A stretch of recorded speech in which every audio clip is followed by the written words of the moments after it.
నిర్ణయం కేంద్ర మంత్రివర్గ విస్తరణ కొత్తగా 20 మందికి చోటు.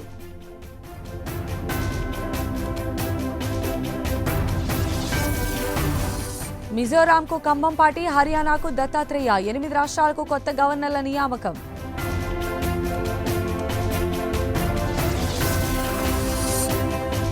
కోటి డిఎంఈ ఆఫీస్ వద్ద ఉద్రిక్తత, ఉద్యోగంలోంచి తొలగించడంపై నర్సుల ఆందోళన.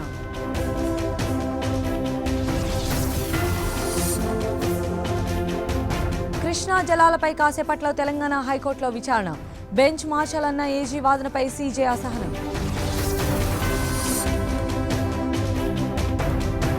కృష్ణా జలాలపై సీఎంల మధ్య రహస్య ఒప్పందం, రోజా పార్టీలోని డీల్ అంటూ బండి సంజయ్ ఆరోపణలు.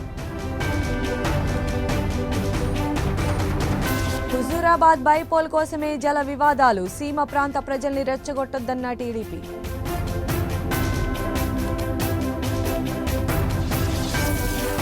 టీపీసీసీ చీఫ్ గా రేపే బాధ్యతలు, భట్టి, ఉత్తమ్, జగ్గారెడ్డిలతో రేవంత్ రెడ్డి భేటీ.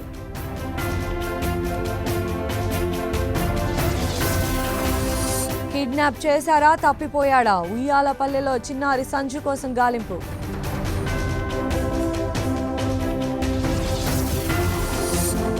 శ్రీశైలంలో కొనసాగుతున్న హై అలర్ట్, డ్రోన్ల సంచారంతో కట్టుదిట్టమైన భద్రత.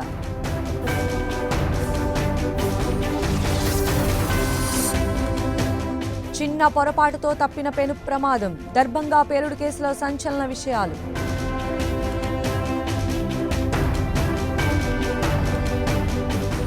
రాంకీ కంపెనీలో ఐటీ సోదాలు, 15 అనుబంధ సంస్థల్లో ఏకకాలంలో తనిఖీలు.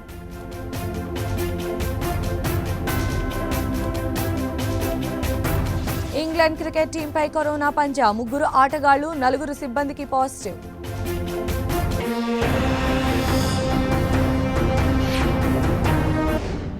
నెల్లూరు జిల్లా ఉయ్యాలపల్లిలో మిస్ అయిన 4 ఏళ్ల బాలుడు సంజు కోసం పోలీసులు గాలింపు చర్యలు ముమ్మరం చేశారు.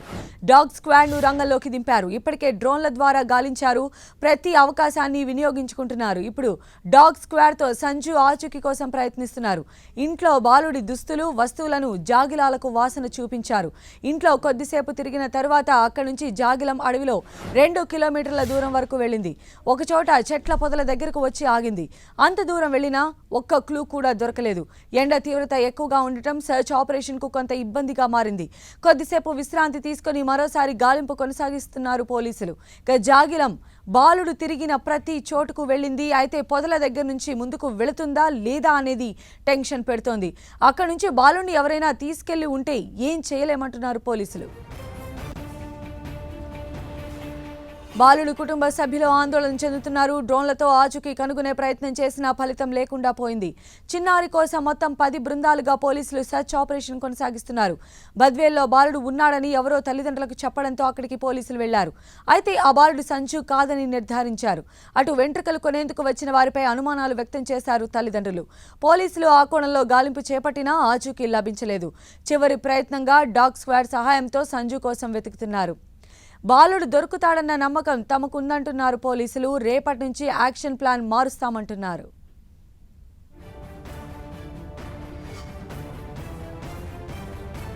నెల్లూరు జిల్లా ఉయ్యాలపల్లిలో తప్పిపోయిన బాలుడు సంజు కోసం గాలింపు కొనసాగుతోంది. బాలుడిని కనిపెట్టి తల్లిదండ్రులకు అప్పగిస్తామంటున్న సిఐ గంగాధర్తో మా ప్రతినిధి Dev Kumar face to face. అయితే ఈరోజు డాగ్ స్క్వాడ్ని ఇక్కడికి రప్పించారు. డాగ్ స్క్వాడ్ వచ్చి బాలుడి ఇంటి దగ్గర నుంచి సుమారు 2 కిలోమీటర్ల వరకు అటవీ ప్రాంతంలోనూ, అదేవిధంగా చుట్టుపక్కల ఉన్న నీటి గుంటలు, అదేవిధంగా కాలువలు, ఆ పరిసరాలన్నింటిలో కూడా ఆ డాగ్ అనేది సంచరించడం జరిగింది. అక్కడంతా కూడా పరిశీలించడం జరిగింది. అయితే ప్రస్తుతం మనతో పాటు సిఐ గంగాధరరావు ఉన్నారు. ఆయన అడగదాం. సార్ దీనికి సంబంధించి మరిన్ని వివరాలు తెలుసుకుందాం. సార్ చెప్పండి సార్, అసలు ఏమన్నా ఇప్పటి వరకు మీరు అనేక రకాలుగా ఈ గాలింపు చర్యలు చేపట్టారు. అయితే ఏ ఆచూకీ కూడా లభ్యం కాలేదు. ఈరోజు డాగ్ స్క్వాడ్ కూడా వచ్చింది. ఎలా జరుగుతుంది ఈ కేసు? బాబు సంజు తప్పిపోయాడని తెలిసిన మరుక్షణం నుంచి మా కలువయసయ్య గారు, స్టాఫ్ అందరూ కూడా అతను తిరిగిన ప్రతి రోడ్డు కానీ, కాలువ కానీ, ఆ పొలం కానీ అంతా చెక్ చేస్తూ ఉన్నారు. దాంతోపాటు మా జిల్లా additional SP madam Venkataratnam madam, అట్లానే మన ఆత్మగూరు డిఎస్పీ గారు వెంకటేశ్వర గారి ఉన్నతాధికారుల యొక్క ఆదేశాల మేరకు వారి సలహా తీసుకొని అదనపు బలగాలు కూడా తెప్పించేసి సుమారు 70 మంది పోలీసులు, అట్లానే లోకల్ గారు 70 మంది, మన లోకల్ స్థానికులు కూడా అందరూ మేము బృందాలుగా ఏర్పడి ఈ పిల్లవాడు తిరిగే అవకాశం ఉన్న ప్రతి మార్గాన్ని కూడా వెతికాము. 2 రోజుల పాటు వెతికాము. ఫస్ట్లో ఈ అడవి కానీ కాలువలు కానీ అన్నీ గాలించాము. ఏదైనా పొరపాటు జరిగి ఉంటే ఈ కాలువ వైపు కానీ కాలువలో కానీ లేదంటే అడవిలో కానీ దొరికే అవకాశం ఉందని ఆ కోణంలో మొదటి 2 రోజులు 3 రోజులు వెరిఫికేషన్ చేయడం జరిగింది. అలాంటి ఏం క్లూ రాకపోవడం వల్ల ఆ బాబు బతుకుంటాడనే ఆశలు మాలో చిగురించాయి. దాంతో ఇంకొక కోణమైన డ్రోన్ కెమెరా కూడా ఉంటే బాగుండని ఉద్దేశంతో మా అడిషనల్ ఎస్పీ మేడం గారిని డిఎస్పీ గారిని రిక్వెస్ట్ చేస్తే సార్ వాళ్ళిద్దరు కూడా ఓకే చేసి మాకు నిన్న డ్రోన్ కెమెరా కూడా సాయం చేసినారు. పోలీసు డ్రోన్ కెమెరా వాడము బహుశా ఇదే చరిత్రలో మొదటిసారి అయి ఉండొచ్చు మిస్సింగ్ కేసెస్లో. దీంతో మాకు ఇంకా కొంత ఆశ పెరుగుతుంది. రాను రాను ఆ పిల్లోని పట్టుకోవాలనే ఆశ ఇంకా సిగురిస్తుంది. ఎందుకంటే తను లైవ్ ఉంటాడని ఆశ. లైవ్ ఉంటే ఎక్కడో చోటు ఉంటాడు, ఎక్కడో చోటు ఉంటే ఏదో రోజు మనకు దొరుకుతాడు. కాబట్టి ఈరోజు ఇందులో ఉన్న ఇంకా లాస్ట్ కోణం ఏంటంటే డాగ్ స్క్వాడ్. ఇది సాధారణంగా దొంగతనాల కేసుల్లో వాడతారు. అయినా కూడా మా జిల్లా అడిషనల్ ఎస్పీ మేడం గారిని అడగగానే తను కూడా ఓకే ఈ బాబును పట్టుకునే కోణంలో ఏదైనా ఉపయోగపడదని ఉద్దేశంతో డిఎస్పీ గారు మేడం గారు మాకు సాయం చేయడంతో ఈరోజు డాగ్ స్క్వాడ్ని కూడా రప్పించాము. ఈ డాగ్ స్క్వాడ్తో కూడా పిల్లోడు వెళ్ళిన మార్గం అంతా చూపిస్తే అది కూడా చాలా వరకు క్లూ ఇచ్చింది. తను చేయగలిగినంత వరకు చేసి తను తిరిగిన మార్గం అంతా చూపించింది. ఇక్కడి నుంచి బహుశా ఆ బాబు అడవిలోకి వెళ్ళి ఉంటాడనే ఉద్దేశంతో అడివైపు మార్గం చూపిస్తేనేమో మరొకసారి అడవంతా మళ్ళీ ఇంకోసారి గాలించి ఏర్పాటు చేస్తాము. లేదు ఇది రోడ్డు వైపు పాయింట్కి వచ్చి ఆగిందని చూపించగలిగితే ఒక మాన్యువల్ వెరిఫికేషన్ చేద్దామనే ప్లాన్ ఆఫ్ యాక్షన్కి వచ్చినాము. మా జిల్లా ఉన్నతాధికారులందరూ కూడా ఒక 10 టీములు తయారు చేసి చుట్టుపక్కల ఉన్న 5-6 మండలాల్లో ఎక్కడికి పోడు దాదాపు ఎవరొకరు దారిని వెడుస్తూ ఉంటే ఎవరొకరు బాబు ఏడుస్తున్నాడని వాళ్ళ కుటుంబ సభ్యులు చెప్పేది ఏంటంటే ఎవరైనా కొందరు కొత్త వ్యక్తులు ఆడికి వచ్చారు వెంట్రుకలు అమ్ముకునే వాళ్ళు ఏమైనా తీసుకోబోయి ఉండొచ్చు ఏమన్నా ఒక అనుమానం కూడా వ్యక్తం చేస్తున్నారు. మనకు కూడా ఇక్కడ ఏంటంటే ఈ ప్రాంతం అంతా ఇప్పటి వరకు కానీ చూస్తే అంటే అబ్బాయి ఇక్కడ నుంచి ఎటు వెళ్ళాడని తెలియలేదు. కాబట్టి ఇంకా నెక్స్ట్ ఆప్షన్ ఏంటంటే మనకు ఎవరైనా ఎత్తుకెళ్ళి ఉంటారేమో కిడ్నాప్ చేసిన అనుమానం ఉంటుంది. అలాగ జరిగి ఉంటే వాళ్ళని ఏ విధంగా ట్రేస్ చేయగలరు? వాళ్ళది మొత్తం మేము ఆల్ టోల్ ప్లాజాలు సీసీ ఫుటేజీలు తీసి పెట్టాము ఆల్రెడీ. వాళ్ళు వెళ్ళినా బైకులోనూ స్కూటీలోనూ తీసుకెళ్ళాలా. అలాంటిది ఎక్కడ కూడా మనకి సీసీ ఫుటేజీలు రాలా.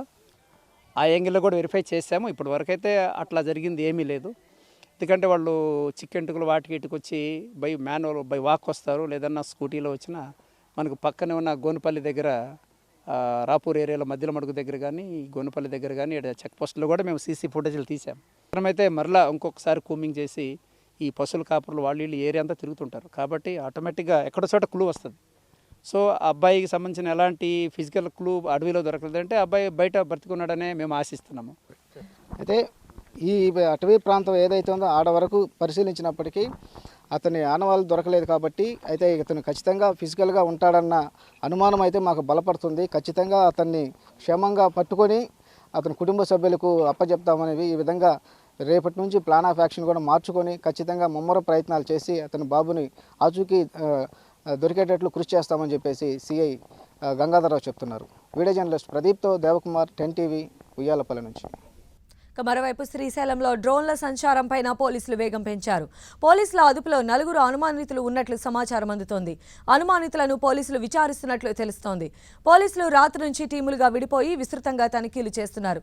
జిల్లా ఎస్పీ ఫకీరప్పతో పాటు డీఎస్పీ శృతి ఆధ్వర్యంలో విస్తృతంగా గాలిస్తున్నారు. శ్రీశైలం పుణ్యక్షేత్రంలో 5 రోజులుగా డ్రోన్లు కలకలం రేపుతున్నాయి. ఆలయ పరిసరాల్లో ఆకాశంలో డ్రోన్లు అనుమానాస్పదంగా చక్కర్లు కొడుతున్నాయి. రాత్రి కూడా డ్రోన్లు ఆకాశంలో చక్కర్లు కొట్టాయి. దీంతో రంగంలోకి దిగిన పోలీసులు నిన్న ఓ అనుమానితుడిని అదుపులోకి తీసుకుని విచారిస్తున్నారు. అయితే ఆ సమయంలో కూడా మరోసారి డ్రోన్ ఆకాశంలో చక్కర్లు కొట్టింది. దీంతో డ్రోన్ల కోసం పోలీసులు 3 ప్రత్యేక బృందాలు ఏర్పాటు చేశాయి. అన్ని సత్రాల్లోనూ తనిఖీలు ముమ్మరం చేశారు. దేవస్థానం విభాగాలను జల్లెడ పడుతున్నారు. డ్రోన్లు అత్యంత ఎత్తులో తిరుగుతూ మల్లమ్మ కన్నీరు, ఉత్తిరా పార్క్, విశ్వామిత్ర మఠం, ఔటర్ రింగ్ రోడ్, రిజర్వాయర్ వంటి ప్రదేశాలను ఫోటోలు, వీడియోలు తీశాయని పోలీసులు అనుమానిస్తున్నారు. 2 రోజుల క్రితం ఆలయ ప్రాంగణం, మల్లమ్మ గుడి వెనుకాల తక్కువ ఎత్తులోకి డ్రోన్ రావడంతో గమనించిన భద్రతా సిబ్బంది ఆలయ అధికారులకు సమాచారం అందించారు. డ్రోన్ను గమనించిన అధికారులు దాన్ని వెంబడించేందుకు దేవస్థానం డ్రోన్ను ఉపయోగించారు. దీంతో ఆ డ్రోన్ను నియంత్రిస్తున్న వారు సిగ్నల్స్ నిలిపివేశారు. కాసేపటికే డ్రోన్ అదృశ్యమైంది. ఇంతలో అర్ధరాత్రి మరోసారి డ్రోన్ ప్రత్యక్షమయ్యేసరికి భక్తులు, స్థానికుల్లో భయాందోళనలు పెరుగుతున్నాయి. డ్రోన్ చక్కర్లపైన అనుమానాలు కలుగుతున్నాయి. రెక్కి నిర్వహించారా అనే కోణంలో ప్రశ్నలు ఉత్పన్నమవుతున్నాయి. ఈ డ్రోన్లలో నైట్ విజన్ కెమెరాలు వినియోగించి ఉంటారని అనుమానిస్తున్నారు పోలీసులు. వీటిని ఎవరు ఆపరేట్ చేస్తున్నది తెలుసుకోవడం కష్టంగా మారింది. ఎవరికీ అనుమానం రాకుండా వీటిని వినియోగిస్తున్నారు. దేనికోసం ఆపరేట్ చేస్తున్నది అంతుపట్టడం లేదు. శ్రీశైలం డ్యాం పుణ్యక్షేత్రంపై డ్రోన్ల చక్కర్లతో వాటి భద్రతపై ఆందోళన మొదలైంది. శ్రీశైలం పుణ్యక్షేత్రం ఉగ్రవాదుల హిట్ లిస్టులో ఉంది. దీంతో డ్రోన్ కదలికలపైన ఆందోళన వ్యక్తమవుతోంది. డ్రోన్ల సంచారంపై ఆలయ అధికారులు ఫిర్యాదు చేయడంతో పోలీసులు కేసు నమోదు చేశారు. అనుమానాస్పద వ్యక్తుల ఐడీలను పరిశీలిస్తున్న పోలీసులు అటవీ శాఖ అధికారులతో కలిసి నలవళ్లు గాలిస్తున్నారు. త్వరలోనే డ్రోన్లను ఆపరేట్ చేస్తున్న వారిని పట్టుకుంటామన్నారు.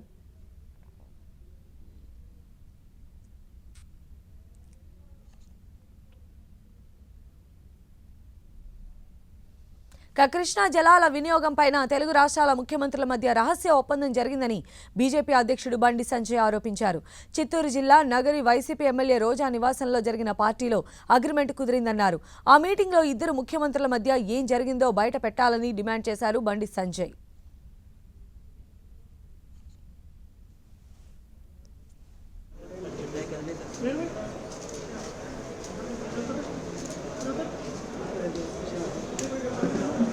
రోజక్క రొయ్యల దావత్ ఇచ్చింది. రోజక్క రొయ్యల దావత్లా 2 రాష్ట్రాల ముఖ్యమంత్రి మధ్య రహస్య ఒప్పందాలు ఏవో జరిగినాయి. ఆ దావత్లో ఏదో మతలబు ఉంది. అక్కడ ఈ ముఖ్యమంత్రి సోయి లేకుండా సంతకం పెట్టినట్టున్నాడు ఆడ. అది రోజక్క ఎవరితో చెప్తుంది.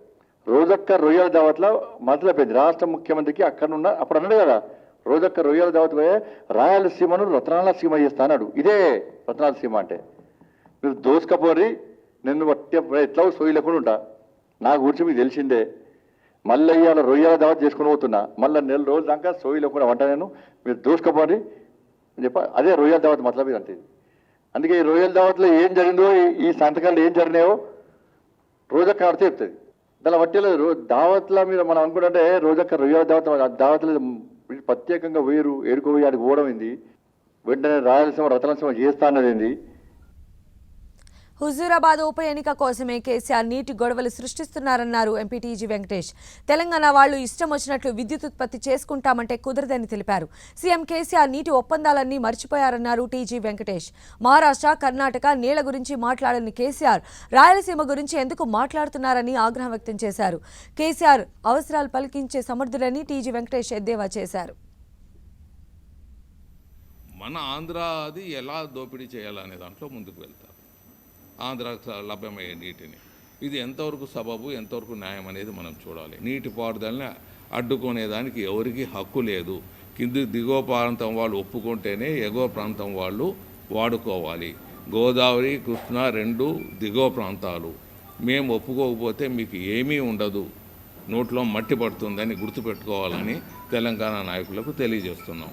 ఒక కేసీఆర్ గారు పోలీస్ యాక్షన్లో సర్దార్ వల్లభాయ్ పటేల్ పోలీస్ యాక్షన్ ఎలా నిజాం ప్రభుత్వం మీద పోలీస్ యాక్షన్ తీసుకున్నాడో అలాగే మీరు పోలీస్ యాక్షన్ తీసుకునే దానికి శ్రీశైలం ప్రాజెక్టు మీ కంట్రోల్లో తీసుకునే దానికి పోలీసులను పంపుతారా మీరు? ఇది ఒప్పుకుంటారా ఎవరైనా? రాయలసీమ ప్రాంతం వాళ్ళు సూసైడ్ చేసుకోరు, నిలబడతారు. చొక్కా తీసేసి కాల్చడానికి దమ్ముంటే అంటారు. అలాంటి తత్వం ఉండే రాయలసీమ నాయకులు గన రెచ్చిపోతే ప్రజలు కూడా రెచ్చిపోతారు. మీ వాళ్ళు ఎవరు అక్కడ ఉండలేరు. రామ్కీ సంస్థలో ఆదాయ పన్ను శాఖ తనిఖీలు నిర్వహిస్తోంది. హైదరాబాద్లోని గచ్చిబౌలిలో ఉన్న రామ్కీ ప్రధాన కార్యాలయంలో ఐటీ సోదాలు జరుగుతున్నాయి. రామ్కీ సంస్థ అనుబంధ కార్యాలయాల్లోనూ సోదాలు చేస్తున్నారు. ఐటీ అధికారులు 15 బృందాలుగా విడిపోయి ఈ తనిఖీలు నిర్వహిస్తున్నారు.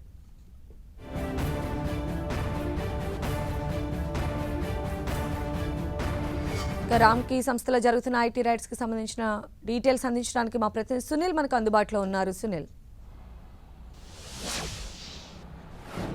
సంధ్య, రామ్కీ గ్రూప్ సంస్థలపై ఈరోజు ఉదయం నుంచి ఏకకాలంలో 15 చోట్ల ఆదాయ పన్ను శాఖ అధికారులు సోదాలు నిర్వహిస్తున్నారు. ప్రధానంగా ప్రస్తుతం మనం గచ్చిబౌలి రామ్కీ ప్రధాన కార్యాలయం దగ్గర ఉన్నాం. ఇక్కడ చూసినట్లయితే ఉదయం నుంచి పూర్తిగా ఐటీ అధికారులు సోదాలు కొనసాగిస్తున్నారు. వైసీపీ ఎంపీగా ఉన్నటువంటి రామ్కీ గ్రూప్ చైర్మన్గా ఉన్నటువంటి అయోధ్య రామరెడ్డి నివాసంతో పాటు ఈ గ్రూప్స్ కంపెనీకి సంబంధించినటువంటి పలు అనుబంధ సంస్థలు ఏదైనా దాదాపు 15 కంపెనీలపై మాత్రం ఏకకాలంలో ఆదాయ పన్ను శాఖ అధికారులు సోదాలు నిర్వహిస్తున్నారు. ప్రధానంగా ఆదాయ పన్ను విషయంలో, చెల్లింపుల విషయంలో అవకతవకలు జరిగినట్లు పెద్ద ఎత్తున ఆరోపణలు రావడంతో ఈరోజు ఉదయం నుంచి కూడా ఏకకాలంలో 15 చోట్ల ఆ గచ్చిబౌలిలో ఉన్నటువంటి ప్రధాన కార్యాలయంతో పాటు కంపెనీలు రామ్కీకి సంబంధించినటువంటి పలు కంపెనీలపై మాత్రం ప్రస్తుతం అయితే ఆదాయ పన్ను శాఖ అధికారులు పూర్తిగా సోదాలు నిర్వహిస్తారు. ఇప్పటివరకు జరిపినటువంటి సోదాల్లో కంపెనీ ఆర్థిక లావాదేవీలకు సంబంధించిన డాక్యుమెంట్స్, అదేవిధంగా కంపెనీకి సంబంధించినటువంటి పలు హార్డ్ డిస్క్లను కూడా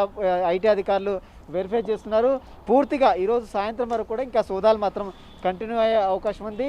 ఈ సోదాలకు సంబంధించి ఈరోజు సాయంత్రం వరకు కూడా ఐటీ అధికారులు ఒక పూర్తి క్లారిటీ కూడా ఇచ్చే అవకాశం ఉంది. ప్రస్తుతం అయితే ఇంకా ఏకకాలంలో 15 చోట్ల నిర్వహిస్తున్న ఐటీ సోదాలు కంటిన్యూగా కొనసాగుతున్నాయి. హైదరాబాద్ గచ్చిబౌలి ప్రధాన కార్యాలయంతో పాటు తన నివాసంలో Ayodhya Ramareddy Ramky group of chairman ఉన్నటువంటి అయోధ్య రామరెడ్డి నివాసాల మాత్రం ప్రస్తుతం అయితే ఐటీ అధికారులు ఇంకా సోదాలు మాత్రం కంటిన్యూగా కొనసాగిస్తున్నారు. సంధ్య. Okay, right Sunil. ఏపీతో జల జగడం కొనసాగుతున్న వేళ ఇరిగేషన్ శాఖపైన సీఎం కేసీఆర్ సమీక్ష నిర్వహిస్తున్నారు. ఈ సమావేశానికి నీటిపారుదల శాఖ అధికారులు హాజరయ్యారు. ఏపీ చేస్తున్న ఆరోపణలు, వాస్తవాలపై చర్చిస్తున్నారు. అలాగే భవిష్యత్తు కార్యాచరణపై అధికారులకు సీఎం కేసీఆర్ దిశానిర్దేశం చేయనున్నట్లు తెలుస్తోంది.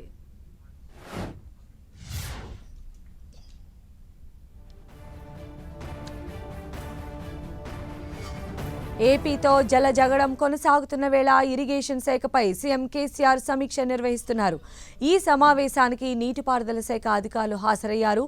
ఏపీ చేస్తున్న ఆరోపణలు, వాస్తవాలపైన చర్చిస్తూ ఉన్నారు. అలాగే భవిష్యత్తు కార్యాచరణపైన అధికారులకు సీఎం కేసీఆర్ దిశానిర్దేశం చేయనున్నట్లు తెలుస్తోంది.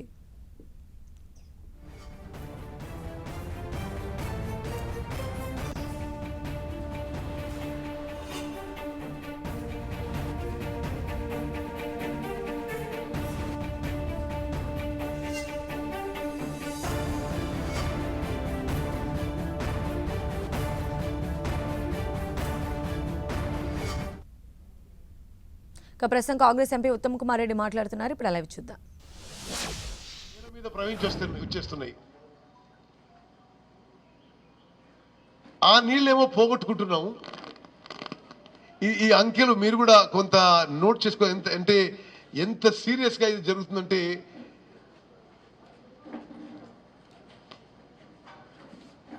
11 TMC మనకి గ్రావిటీ ద్వారా వచ్చేది పోతున్నది. నాగార్జున సాగర్ కింద ఉన్న లక్షల ఎకరాల ఆయకట్టు ఎడారిగా మారే ప్రమాదం ఉంది. ప్రత్యేకంగా నేను ఆ ప్రాంతానికి ఎంపీగా ఉన్నాను. ముందు ఎమ్మెల్యేగా ఉన్నా, ఇప్పుడు ఎంపీగా ఉన్నా, అదే ప్రాంతానికి ఉన్నా. నాగార్జున సాగర్ ఆయకట్టు ఎడారిగా మారే స్పష్టమైన ప్రమాదం అవపడుతుంది. దీనికి కల్వకుంట్ల చంద్రశేఖరరావు గారి బాధ్యత అని చెప్పి నేను మనం చేస్తున్నాను. అంటే ఎంత నష్టం జరుగుతుందో నీళ్లలో కాదు, నీళ్లతో సహా ఆర్థికంగా మీకు చెప్తున్నా. ఇప్పుడు 11 TMC ఆఫ్ వాటర్ మనకి ఫ్రీగా గ్రావిటీగా వచ్చే నీళ్లు ఆంధ్రప్రదేశ్ డైవర్ట్ చేసుకొని తీసుకెళ్తుంటే, మనం కాళేశ్వరం ప్రాజెక్ట్కి 11 TMCలు ఉచితంగా వచ్చేది పోతున్నాయి. 3 TMCల కోసం ఈరోజు 1,18,000 కోట్లు ఖర్చు పెడుతున్నాం. ఆలోచన చేయండి. ఈ 3 TMCలు రావడానికి క్యాపిటల్ కాస్ట్ 1,18,000 కోట్లు. ఏటా 10,000 కోట్లు. ఇది మొత్తం 3 TMC ప్రవహించేనాడు. అంటే మనకి ఫ్రీగా వచ్చే 11 TMC మరి ఆపే సమర్థత లేదు. మన కకృతి కోసమో, కమిషన్ల కోసమో 3 TMCల కోసం 1,18,000 కోట్లు మరి ఒకసారి క్యాపిటల్ కాస్ట్. అదేవిధంగా ప్రతి ఏటా మెయింటెనెన్స్ అండ్ ఎలక్ట్రిసిటీ కాస్ట్ 10,000 కోట్లు. తప్పనిసరిగా ఈ విషయాన్ని మరి పార్లమెంట్లో ప్రస్తావించి తెలంగాణ రైతాంగం పక్షంగా మరి ఢిల్లీలో పెద్ద ఎత్తున ఈ ఇష్యూ టేకప్ చేస్తాను మనం చేస్తాను. ఇటువంటి ఇరిగేషన్ ప్రాజెక్ట్స్కి, మిషన్ భగీరథకి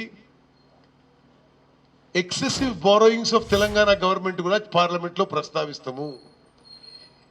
దేశంలోనే ఎక్కువ బారోయింగ్స్ చేస్తున్న రాష్ట్రం తెలంగాణ రాష్ట్రం. ఇప్పుడు అంటే పాపులేషన్కి కంపేర్ చేసుకుంటే మనం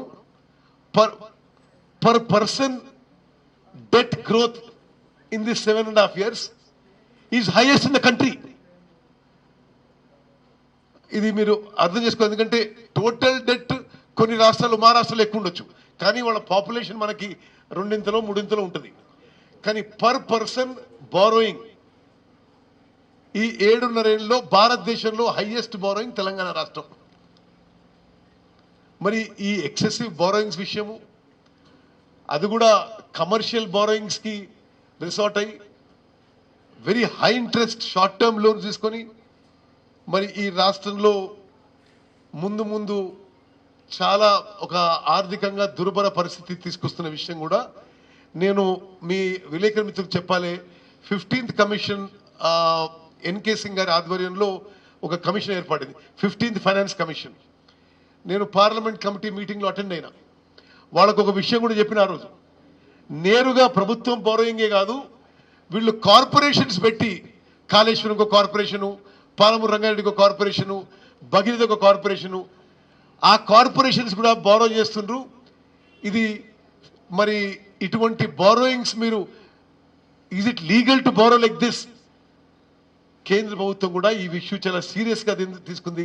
పార్లమెంట్ కమిటీ డిస్కషన్ అనే విషయం మీకు మనవి చేస్తున్నాం. అదేవిధంగా ఈ ఇరిగేషన్ ప్రాజెక్ట్స్లో చాలా వృధా ఖర్చు, ఎక్సెస్ ఎస్టిమేట్స్ కాస్ట్, 8% కమిషన్ ఈ ప్రభుత్వంలో పెద్ద మనుషులకి అందుతుందనే విషయం కూడా నేను నేరుగా ఆన్ రికార్డ్ అలిగేషన్ చేస్తున్నా. ఇది పార్లమెంట్లో కూడా ప్రస్తావించబోతున్నా. అదేవిధంగా తెలంగాణ రాష్ట్రానికి సంబంధించిన మరో ముఖ్యమైన అంశం కూడా పార్లమెంట్లో చర్చకి నేను నోటీస్ ఇవ్వడం జరిగింది. అంటే తెలంగాణలోనే కాదు, భారతదేశంలో కూడా నిరుద్యోగ సమస్య స్వాతంత్రం తర్వాత ఈ రికార్డు స్థాయిలో ఇప్పుడే హైయెస్ట్ అన్ఎంప్లాయ్మెంట్ పర్సంటేజ్ మరి ఈ సంవత్సరం అని చెప్పి కూడా మనం చేస్తున్నారు. సరే, భారతదేశం విషయం ప్రస్తావిస్తూ నిరుద్యోగ సమస్య పరిష్కారం చేస్తాము అనే ఏకైక నినాదంలో తెలంగాణ ఏర్పడి మీరు కూడా కొంత స్టడీ చేసి పబ్లిక్ సర్వీస్ కమిషన్ ద్వారా కూడా మీరు ఫిగర్ తెచ్చుకుంటే తెలంగాణ రాష్ట్రం ఏర్పడ్డ నాటి నుంచి ఈ రోజు వరకు కూడా నిరుద్యోగ సమస్య రెట్టింపైంది. సమస్య పరిష్కారం అయితే రెట్టింపైంది, ఫిగర్స్ హ్యావ్ డబుల్డ్. అదేవిధంగా 6 నెలల క్రితం 50,000 ఉద్యోగాలు అన్నారు, దాని గురించి దిక్కులేదు. 5-6 నెలల క్రితం 2-3 రోజుల్లో ఆ 3,016 రూపాయలు మొదలవుతున్నారు, దాని గురించి అడ్రస్ లేదు, దిక్కు లేదు, మాట లేదు. ఈ విషయాలను కూడా ఈ irrigation water loss to Andhra Pradesh విషయం, ఇరిగేషన్ ప్రాజెక్ట్స్లో కరప్షన్ విషయం, ఎక్సెసివ్ బారోయింగ్ విషయం, అన్ఎంప్లాయ్మెంట్ విషయంలో పార్లమెంట్కి క్వశ్చన్ అవర్లో ఇతర రూపాల్లో నేను 19th మొదలయ్యే పార్లమెంట్ సెషన్లో నా యొక్క లిఖితపూర్వమైన నోటీస్ కూడా ఇవ్వడం జరుగుతుందని చెప్పి. ఇదిలా ఉంటే మాజీ మంత్రి వైఎస్ వివేకానంద రెడ్డి హత్య కేసులో సీబీఐ దూకుడుగా వ్యవహరిస్తోంది. 30 రోజులుగా విచారణ జరుపుతున్న అధికారులు వివేక అనుచరుడు Erra Gangireddy, PA Krishnareddy, computer operator Inayatullah, driver ప్రసాద్ను అదుపులోకి తీసుకున్నారు. నిన్న సాయంత్రం 6 గంటల నుంచి అర్ధరాత్రి 2 గంటల వరకు వీరిని విచారించిన సీబీఐ అధికారులు వారిని అదుపులోకి తీసుకుని కడపకు తరలించారు. వారి నుంచి హత్య కేసులో కీలక సమాచారాన్ని రాబట్టినట్లు తెలుస్తోంది. వారిచ్చిన స్టేట్మెంట్ను రికార్డ్ చేశారు. వివేకానంద హత్య జరిగిన తర్వాత రక్తపు మరకలు తుడిచిన వ్యవహారంలో ఈ 4గురిని గతంలో పోలీసులు అరెస్ట్ చేశారు. కేసు విచారణ సమయంలో కొన్ని కీలక ఆధారాలు దొరికినట్లు తెలుస్తోంది. ఇవాళ మరికొంతమందిని సీబీఐ ప్రశ్నించనుంది. త్వరలో రాజకీయ నేతలను కూడా విచారించే అవకాశం ఉందనే చర్చ జరుగుతోంది. వివేక హత్య కేసులో ప్రమేయం ఉందని అనుమానిస్తున్న కొందరు రాజకీయ నేతలను విచారించేందుకు సీబీఐ అధికారులు రెడీ అవుతున్నారు. త్వరలోనే వారికి నోటీసులు జారీ చేసే అవకాశం ఉందని తెలుస్తోంది. ఇక మాజీ డ్రైవర్ దస్తగిరి, వివేకానందరెడ్డి ప్రధాన అనుచరుడు ఎర్రగంగిరెడ్డి, కంప్యూటర్ ఆపరేటర్ ఇనాయతుల్లాలను ఇప్పటికే పలుసార్లు విచారించి స్టేట్మెంట్ రికార్డ్ చేసుకోగా కొత్తగా పులివెందులకు చెందిన కృష్ణయ్య యాదవ్ పేరు తెరపైకి వచ్చింది. కృష్ణయ్య యాదవ్ కుటుంబాన్ని మొత్తం సీబీఐ కొన్ని రోజుల పాటు పదే విచారించింది. వారిచ్చిన సమాచారంతో మరికొంతమందిని ప్రశ్నిస్తున్నారు. వాళ్ళిచ్చిన సమాధానాలు సరిపోలుతున్నాయా లేదా అని క్రాస్ చెక్ చేసుకుంటున్నారు.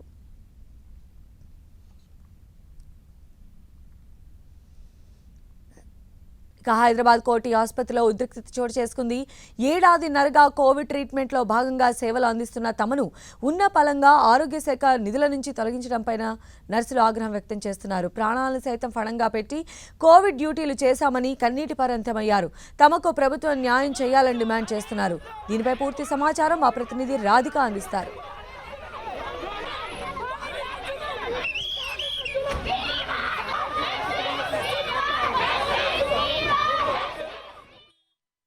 తాము సేవలు అందిస్తున్నా తమని ఉన్నపళంగా రాత్రికి రాత్రి ఉద్యోగాల నుంచి పీకేశారంటూ ఇటు నర్సింగ్ స్టాఫ్ అంతా కూడా డైరెక్టర్ ఆఫ్ మెడికల్ ఎడ్యుకేషన్ దగ్గర ఆందోళన చేస్తున్నారు.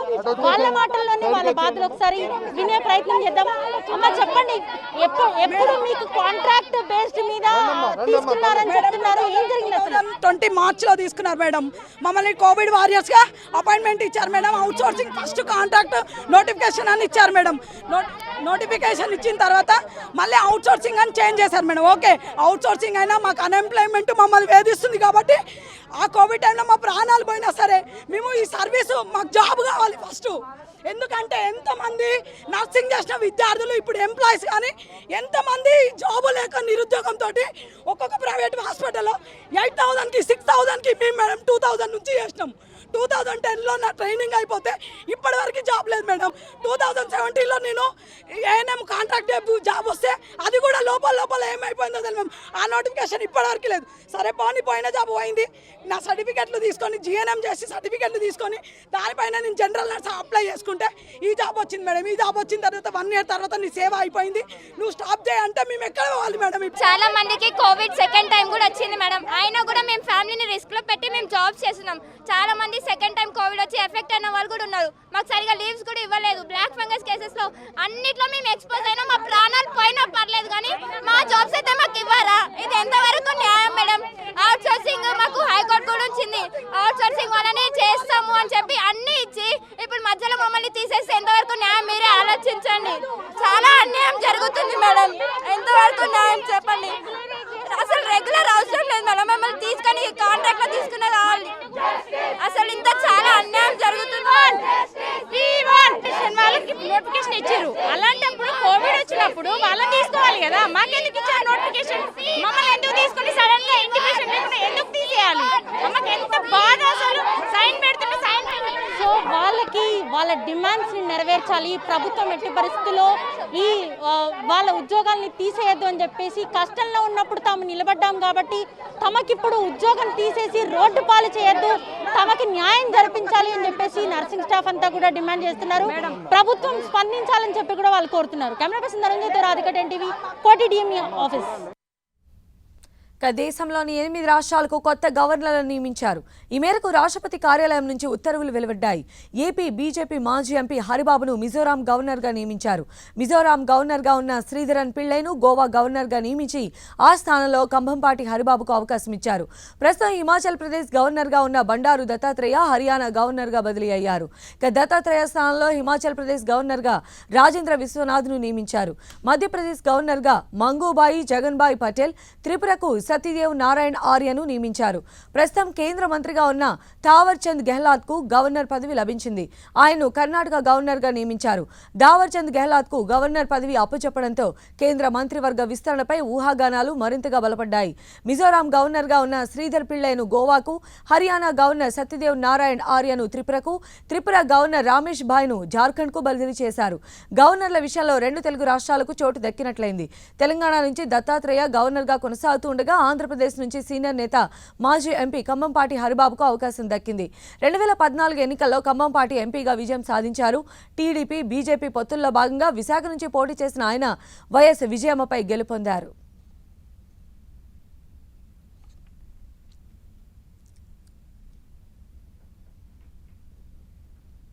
మిజోరాం గవర్నర్గా తనను నియమించడం ఎంతో సంతోషంగా ఉందన్నారు కంభంపాటి హరిబాబు.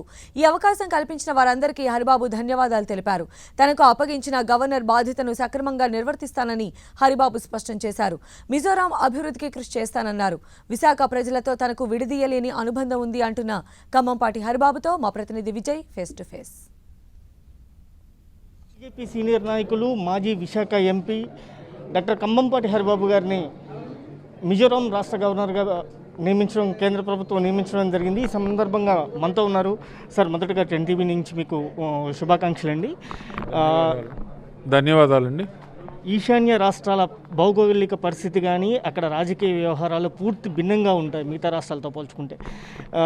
మీరు ఇప్పుడు కొత్తగా అక్కడికి గవర్నర్గా వెళ్ళబోతున్నారు, ఎలా పనిచేయబోతున్నారు? ఈరోజు నన్ను మిజోరాం గవర్నర్గా నియమించినందుకు భారత రాష్ట్రపతి రామ్నాథ్ కోవింద్ గారికి, ఉపరాష్ట్రపతి వెంకయ్యనాయుడు గారికి, ప్రధానమంత్రి నరేంద్ర మోడీ గారికి, హోంశాఖ మంత్రులు అమిత్ షా గారికి నేను హృదయపూర్వక ధన్యవాదాలు, కృతజ్ఞతలు తెలియజేస్తున్నాను.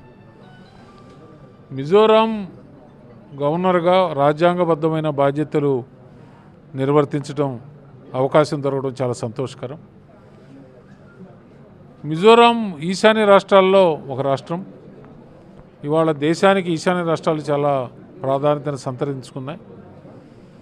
ఈశాన్య రాష్ట్రాల్లో అనేకమైన సమస్యలు ఉన్నాయి, అభివృద్ధికి అనేకమైనటువంటి అవకాశాలు ఉన్నాయి, అనేకమైన సవాళ్లు కూడా ఉన్నాయి.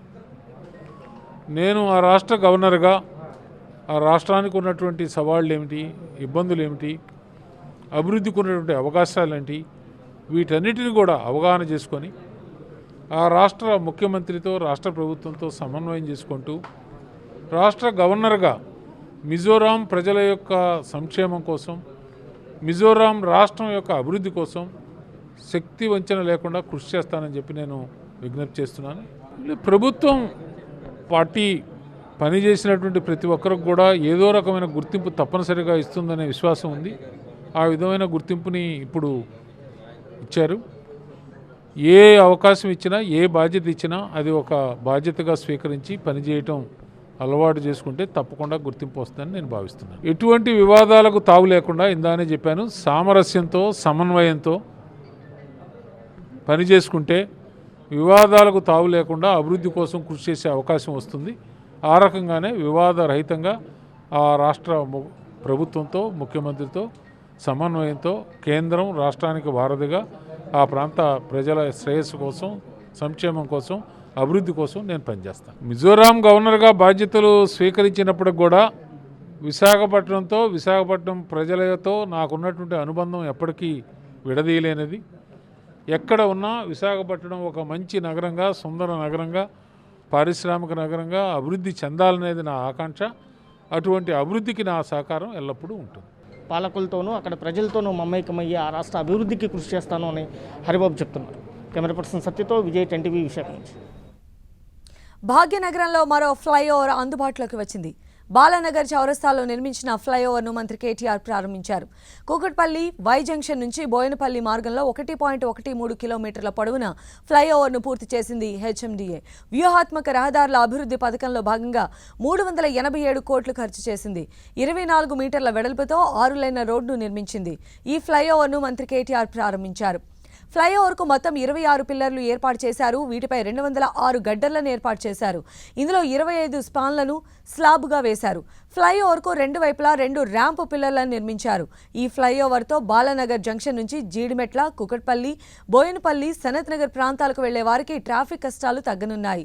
వంతెనపై బీటీ రోడ్డు వేయడంతో పాటు మధ్యలో డివైడర్ సైతం ఏర్పాటు చేశారు. వాటిలో చక్కటి పూల మొక్కలు నాటారు.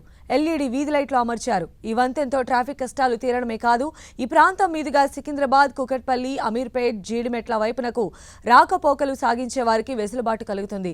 2017 ఆగస్టు 21న మంత్రి కేటీఆర్ ఈ ఫ్లైఓవర్ పనులకు శంకుస్థాపన చేశారు. స్ట్రాటజిక్ రోడ్ డెవలప్మెంట్ ప్రోగ్రాంలో భాగంగా బాలానగర్, ఫతేనగర్ డివిజన్లను అనుసంధానిస్తూ నిర్మాణ పనులు మొదలుపెట్టిన అధికారులు 3 సంవత్సరాల 11 నెలల్లోనే పూర్తి చేశారు. నర్సాపూర్ చౌరస్తాగా ప్రసిద్ధిగాంచిన బాలానగర్ చౌరస్తా వాహనాల రాకపోకలకు ఎంతో కీలకం. అటు సికింద్రాబాద్ నుంచి కుకట్పల్లి, ఇటు అమీర్పేట వైపు నుంచి జీడిమెట్ల వైపు వెళ్లే వాహనాలకు బాలానగర్ కేంద్రంగా ఉంది. దీంతో ఈ ఫ్లైఓవర్ను భవిష్యత్ అవసరాలను దృష్టిలో పెట్టుకుని నిర్మించారు. భారీ ఫ్లైఓవర్ల నిర్మాణంలో ఎంతో అనుభవం ఉన్న హైదరాబాద్ మెట్రోపాలిటన్ డెవలప్మెంట్ అథారిటీ ఈ ఫ్లైఓవర్ పనులను చేపట్టింది.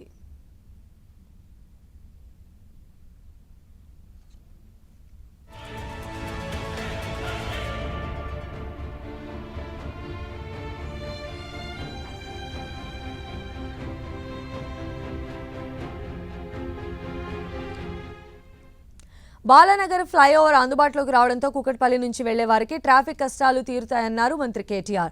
త్వరలో రహదారుల విస్తరణ చేపడతామన్నారు. ఫతేనగర్ ఫ్లైఓవర్ విస్తరిస్తామని చెప్పారు.